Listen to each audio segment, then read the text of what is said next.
Buenos días, soy el Dr. Pablo Urbina, médico APS, y en el siguiente video hablaremos de las redes asistenciales de salud, los establecimientos de salud ambulatoria y de urgencias, de qué se tratan, lo que hacen y con algunas dudas y consultas para ustedes para asistir a estos centros de atención.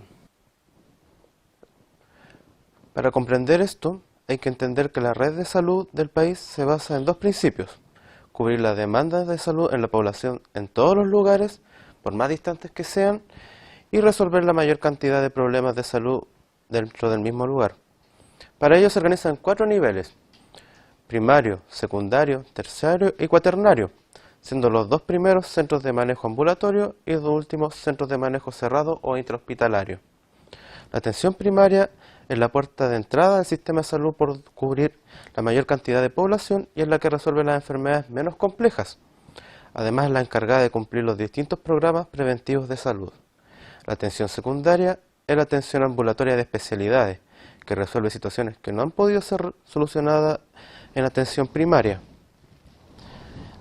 Y la atención terciaria y cuaternaria son los hospitales, que son quienes cuentan con los laboratorios y centros de estudio, además de pabellones quirúrgicos. Destacar que los centros cuaternarios son los centros de derivación regional y son los que cuentan con unidades muy sofisticadas de manejo intensivo, como son la UCI y la UTI, por ejemplo. En definitiva, son los grandes hospitales regionales. Cabe aclarar que a veces hospitales y centros ambulatorios comparten el mismo recinto en muchas partes del país.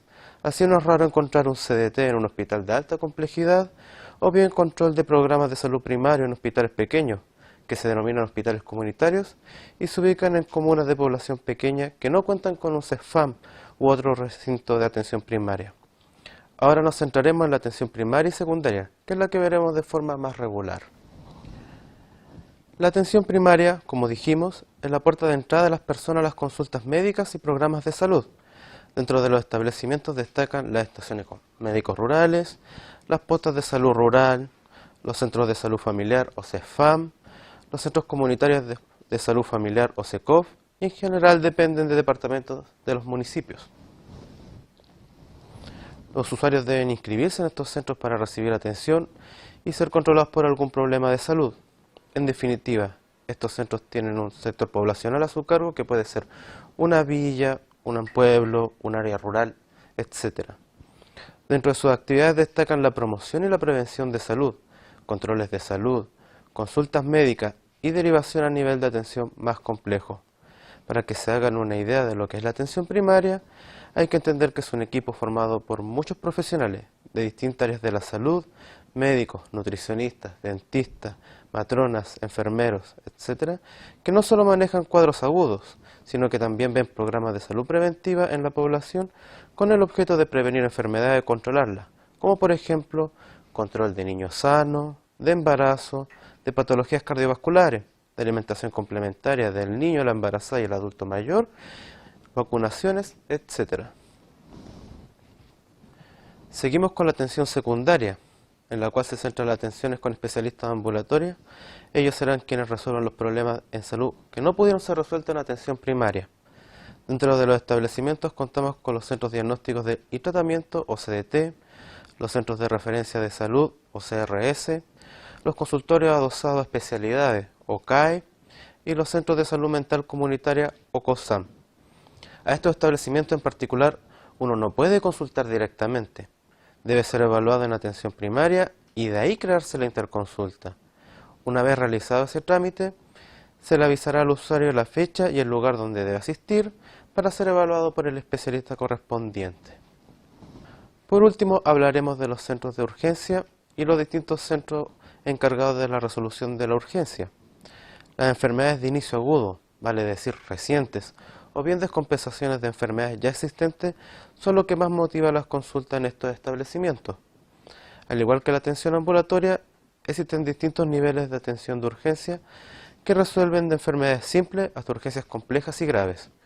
Los consultorios con horas de morbilidad resuelven las enfermedades que no implican riesgos vitales, como son los resfriados, dolores inespecíficos, de larga data, lumbagos, cuadros clínicos que llevan varios días de evolución. Todos ellos se categorizan como C5. Los servicios de atención primaria de urgencia, o SAPU, son aquellos centros que ven los cuadros de inicio agudo, que no fueron evaluados por morbilidad y que si no son tratados oportunamente pueden agravarse, sin implicar ello un riesgo vital inmediato. Acá entran los cuadros febriles agudos por infecciones, traumas leves, heridas simples, crisis de pánico, dolores abdominales focalizados, etc. Todos ellos caen dentro de la categoría C4 y C3. Los servicios de alta resolución, o SAR, son nuevos centros de urgencia que evalúan enfermedades agudas que por su naturaleza pueden dejar secuelas o agravarse y poner en riesgo la vida. Su utilidad radica en que cuentan con laboratorios básicos, donde el SAPU pueden estudiar enfermedades que les cabe alguna duda, como por ejemplo infecciones respiratorias que parecen neumonias o traumas con sospecha de fractura, entre algunas cosas. En general son enfermedades categorizadas como C3. Por último están los servicios de urgencia de los hospitales, quienes manejan las enfermedades agudas que tienen una gravedad importante, poniendo en riesgo la vida si no son atendidos de forma rápida. Dentro de ellas destacan quemaduras, fracturas, hemorragias, pérdidas de conciencia, convulsiones, descompensaciones agudas de enfermedades crónicas, entre otras. Estas se categorizan como C2. Además llegan acá también situaciones de extremo riesgo vital, como son las emergencias médicas, como el paro cardiorrespiratorio, los politraumatizados, los grandes quemados, entre otros cuadros que por su gravedad implican un riesgo vital inminente. Son categorizados como C1. Tanto C1 como C2 son las verdaderas urgencias y su traslado es coordinado por el Servicio de Atención Médico de Urgencia o SAMU. Esperamos que este video aclarara sus dudas sobre las redes asistenciales, cómo funciona nuestro sistema de atención y haya sido lo más informativo posible. Hasta luego.